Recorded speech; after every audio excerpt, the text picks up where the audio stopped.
tips on business matters and matters of the heart for busy executives. And now, Katrina and Edward. Hello, hello, hello. This is Katrina Brittingham, your business consultant and Doctor the Real Deal Love, your love coach. Hello, hello, hello. So we are entering in our seventh season and our third season together, Dr. Love. Can you believe it? Wow, wow. Can you imagine that? Back to school, back to work, back to business. Back to business. Back to Yes, indeedy. business. Back to the basics. Yes, indeedy. Yes, back to love. I love it. Back to the basics, back to love. Yes, indeedy. And it's Yes. time. Yes. Yes, yes, yes.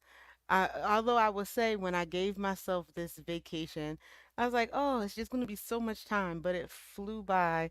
And next thing I knew, I was like, wait a minute, I only have 2 weeks left. So, 9/11, here it is. yes. But it's all good because you do need to have a break. Having that balance, work-life balance, Hmm. really makes a difference. As you can see, I'm nice and refreshed. Um, Yes, yes. Yeah, you look good too. That's a great thing. Thank you. So we are going to talk about another change that has been happening over the summer and also uh, in the fall that has been happening, and it is adjusting to the hybrid workplace. Even if you are a small business entrepreneur, you may be squeezing your way or squeaking your way out into the office, whether it is 1 day a week, 2 days a week, 3 days a week, 4 days a week. There are all kinds of um, combinations of it. But however you work it, however you want to have it for your business, however you wanted to have it for yourself, whether you do a rental office or lease an office or have that shared workspace, or whether you are working like myself as a consultant for a company, however you want to work that, um, there are ways for you to be successful. I know that it is a challenge after you have been remote. Like myself, it would be a shock to my system to suddenly go back into corporate. We have learned that um, working from home, we have flexibility, and some of us just talk loud, and you can do so when you're in your home. But once you come back into the office, it's a whole other ball game doing that. Hmm. So having that time in the workforce. Again, we talk about business, we talk to employees, we talk to executives on how to successfully do that. Um, my personal thing is, still having that flexibility, but working with people. So if you had people who were 100% remote even before COVID, bringing them in the office is going to really trip them out because they were hired as 100% remote, regardless of COVID. With that, you will have some, uh, what do they call it? I can't think of the name, but you will have some people who are leaving. Okay. Hmm. um, Hmm. they called it the Great Migration when, COVID happened and they first started going to the office, or Great Resignation. But you will have people who resign after that because they liked working remote, and there are still remote jobs out there. So that's one thing to consider when you are an employer and you go hybrid, that you may have some people who are leaving to stay 100% remote, or even if they came after COVID, they want to come 100% remote. But with the shock and everything, because people adjusted their lives over this 3-year period, some people were homeschooling their kids and everything because they did not want them to go back to regular school for whatever reasons. You know, everyone has their personal thing, so now they have to go into the office. So now they may have to consider putting their children in school. So even if you come, like say in uh, June or July, for this person child to get into school, it may take a little bit longer because you have applications for charter schools, private schools, and even public schools may already be filled with the people from the year before. So these are some things to kind of consider when you're doing that.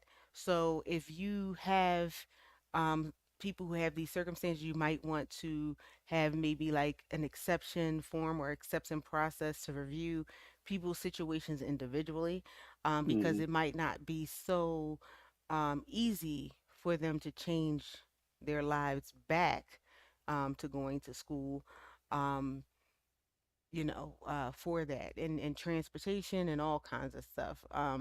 Because I know most big companies may offer, um, childcare and stuff like that at a discounted rate. So now they have childcare that they hadn't have to worry about before, transportation for their children and stuff like that. Um, You know, and another when, thing I thought was go ahead. interesting. Um, there are people who, because of their working remote and at home, they were able to pick up a second job. So the income now, some of them are making like two paychecks because they're able to work so efficiently from home. Going back in, they would have to lose one of their incomes. So I know people who are actually doing two jobs. That's true, but when it comes to corporate, especially if it was your main job, um, basically there's something in a contract that you can work the second job as long as it doesn't interfere with the first. So, Hmm.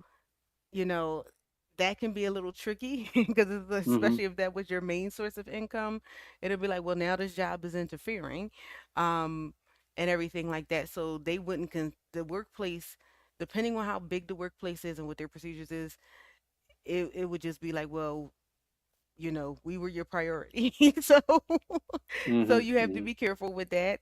Um, that wouldn't be a way to have an exception because they wouldn't consider that um, a valid form of an exception. Hmm. Um, so you kind of have to stick with the second part, but that is something for a worker to consider that will cause them to find something else as their main source, to remain remote so they can pick up what they had part time.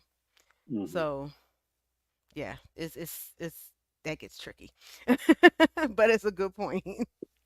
Especially in a time now where everything is going up. Like my grocery bill has doubled, even from last month. I couldn't believe it. I was like, wait a minute, this doesn't make any sense. Um, but so you want to kind of strike that balance before from hybrid, fully remote, and in-person work. Okay. So it involves, as I was saying, given the story, more than just issuing a mandate outlining your organization's policies. All right. There is no recipe for making um, the hybrid work. Um, because it's such a sensitive thing. So there are four principles that form a prerequisite for having a successful hybrid working environment. And this affects large companies as well as small companies. Because again, you had a lot of people who were workers or contractors who were working 100% remote. And with this push to come into the office, it can affect your business um, in a way that you were not expecting. So you want to be sensitive to the needs of your workers. Um, the only time I would say, okay, yeah, pull them in office is if they weren't pulling their weight when they were home, okay, or not putting in the same quality of work as they were, then yeah, that might be something that you have a conversation about, to bring them in the office, to make sure that you have that balance. And some people, it was a shock on the other end going remote, and they didn't enjoy it, or to their own admission, they were easily distracted. So being in the office, it puts in their mindset, okay, I'm at work. So these are the conversations that you need to have. Okay. So there are four pillars. One is development. One is purpose. Um, One is team working models, and one is uh, inclusivity. Okay, so we are going to go through those hopefully, um, in the time for this broadcast.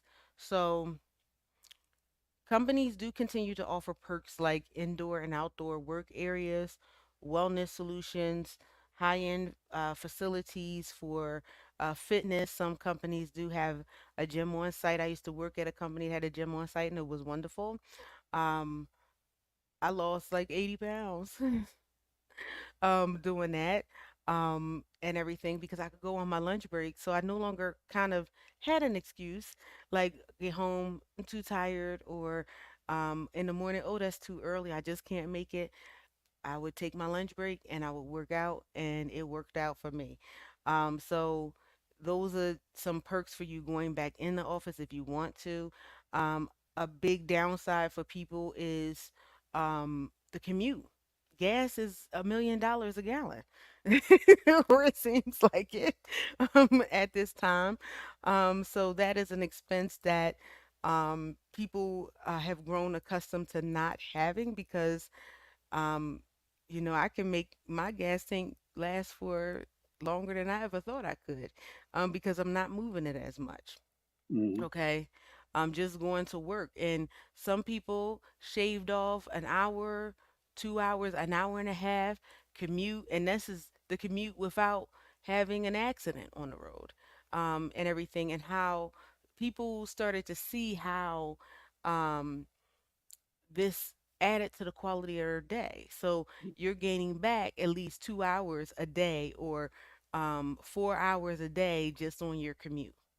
Okay, or more, because some people were taking a train, and sometimes it takes longer than that to get back and forth to work. So without having that hassle, you came in the morning, you signed on, got dressed, maybe had been business on the top, party on the bottom, and everything like that. But you went to work, and when you signed off of your computer, you were already home. Um, that's a big deal, because you can immediately start working, not having that road rage situation going on. I know for myself, commuting, um, was an ordeal for a lot of the companies that I worked at, because I was traveling at least an hour going in, and that's like, again, if traffic was good. But if it was raining, if it was snowing, that puts more on that commute, and everything like that. I used to travel to a place where um, it was no water, but every time it rained, like we weren't near a river or anything, but every time it rained, the road would flood out, the exit would flood out. So those kind of things, you can mess your car up.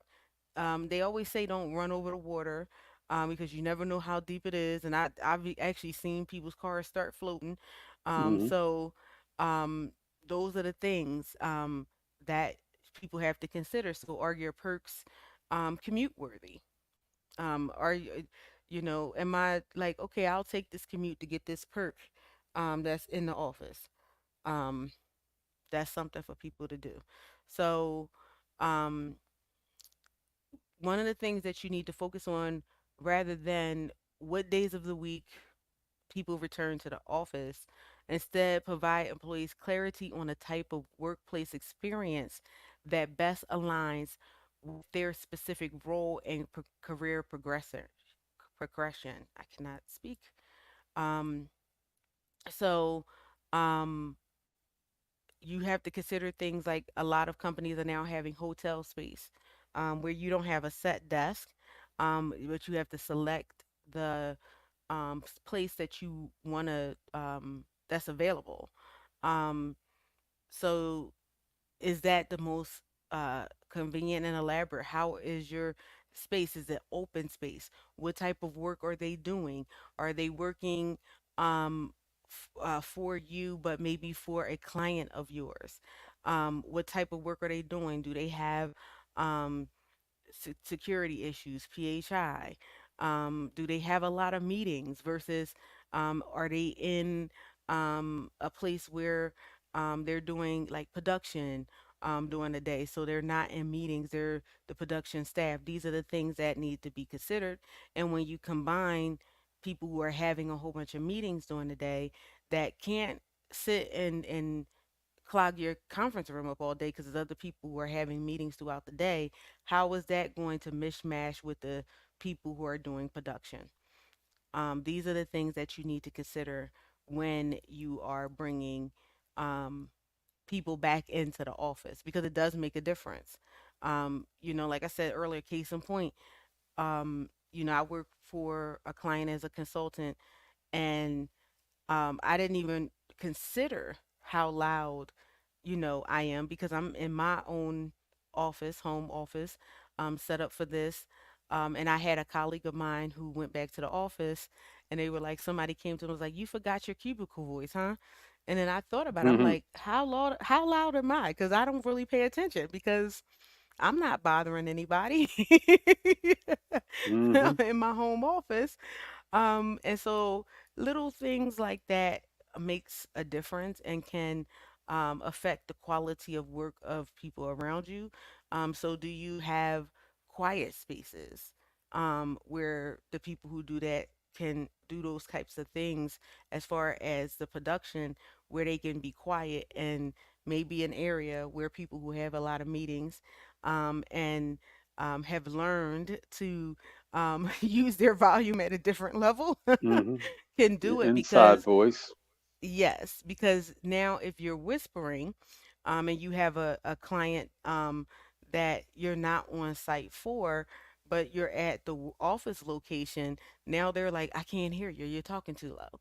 So it's just a different situation altogether. So those are the things that you need to consider too, the quality of work. Um, so right now, the global workforce suggests about 65%, a 65% hybrid plan or a mix of remote and office work. This is to go with trying to be a little more flexible. Some people do like working from home. Some people like the combination, like they like want to collaborate and network to grow within the company. Um, some people just like um, to be remote. So it's just have to consider those things, okay? Um, you have people who are living in multi-generational households where working from home is not an ideal environment. Again, some people have balanced that out. Like, well, I'm in my office and I'm doing my work, and my kid is in their room at their desk doing their schoolwork, and it works great. So they may have lunch with their kids, talk to their kids, and everything like that. After they get off of work and their kid gets off of school. Um, so some families are better at balancing that than others. Some of them, and you have to consider the age. They might have toddlers running around. It might not be as conducive as we learned with COVID and having kids, they came walking in, peeking in the screen. Hey, who's that? Mm-hmm. So you had some people who were happy to go back to Mm-hmm. work. So, um, you know, uh, there it is. You have attrition. I was trying to think of that word. So you have the natural attrition. So you have the fact that that has decreased by 5%, where you had people who were happy being remote and they left and they found remote jobs. Like for the first time, I think in history, businesses realized that the true power of having your business is your employees and their happiness. And they can affect your business if they decide in a um, in mass that they want to leave. Okay, so It's like, okay, like nobody's coming to work or people are leaving or this, that, and the third. Whereas historically it has been kind of the other way around, like, oh, you need a job. But people are more at the case of, yes, I need a job, but I don't have to necessarily work here. Hmm. Okay. So employees started to learn what their real power superpower was when it came to this. So that's something to um, consider. Um, we do have that in this time frame. We have a reduced uh, decrease of attrition by 5%. Um, but that is small, like, but then you have um, hoteling at 20%. So you do have more people who want to come into the office, um, which is bigger than it has been since we started coming back to the office for COVID. But you still have more people who are leaving because the decrease was only 5%. That's a pretty low number. So that means you have more people leaving for various reasons. So when you are considering hybrid work, you have to think about what is going to provide workplace flexibility, because other companies are using this as a competitive advantage to um, gain talent and retain it. So that's something to um, consider. So then we have inclusivity. It is possible to discuss hybrid and remote work without addressing inclusivity. All workers must operate on a level playing field, regardless of whether you're working in person, fully remote, or hybrid. What that means is if I'm working and I'm working hard, we should be at a level playing field. And if I am fully remote and say I'm on the same team and I'm a top player, I should be able to get the bonuses or the raises or um, the promotions, not the Hmm. one that just happens to be in someone's face, or full time, or somebody who's hybrid and is in the office um you know 3 days out of the week.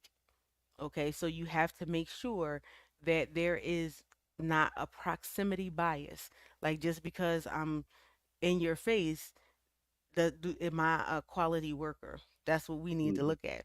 Is your quality worker um in a remote position? Okay. Um, and again, you consider it with the type of work, because some work you may have to be face to face, but we have learned through COVID that some things that we consider traditionally face to face, you don't have to be face to face for. So that's a consideration as well when you're having that mixture of a hybrid workplace, um, which includes in-person remote work and hybrid, which is the hybrid is part-time. Because I have to be clear on this, you have a hybrid workplace where you have those three options, but then you have a hybrid position where you're part-time in the office and part-time at home. So um, you have to speak to your managers about that, um, because sometimes there is a bias where they feel like the people who work from home is not working as hard, but are the numbers saying that? Like, Hmm. are they exceeding the goals, and everything? And you have a worker who may be an average or mediocre worker, but because they're in front of your face, now they're Hmm. getting the rewards of that. All right, so I cannot believe it. We do actually have a minute left in the half an hour. We transitioned into the half an hours coming in. So we are going to do we're actually not going to do a break. We're actually going to end. I have to monitor Nick, because now I have to adjust and everything like that for the program. But we will come back next week. We will have another topic for us. If you want to know more about a hybrid workplace, I do um, um, recommend that, number one, you talk to your employees, you do surveys, but you also do research. Um, on how to develop your people, how to make sure that they have the perks of the company, that they're able to move up within the company, and everything like that, and that you don't have the bias that comes with working with a hybrid workforce. So thank you for joining us back. Apparently, I still have to adjust myself because my tongue is still on vacation. So I Hmm. will see you. Getting back I in the will see swing of you. things. Yes. I will see you next week. Thank you for joining us. Bye bye. Thank you for joining us for another episode of High Tea with Me. To be a sponsor or a guest, contact us at info@ventureready.net. Thank you again, and we'll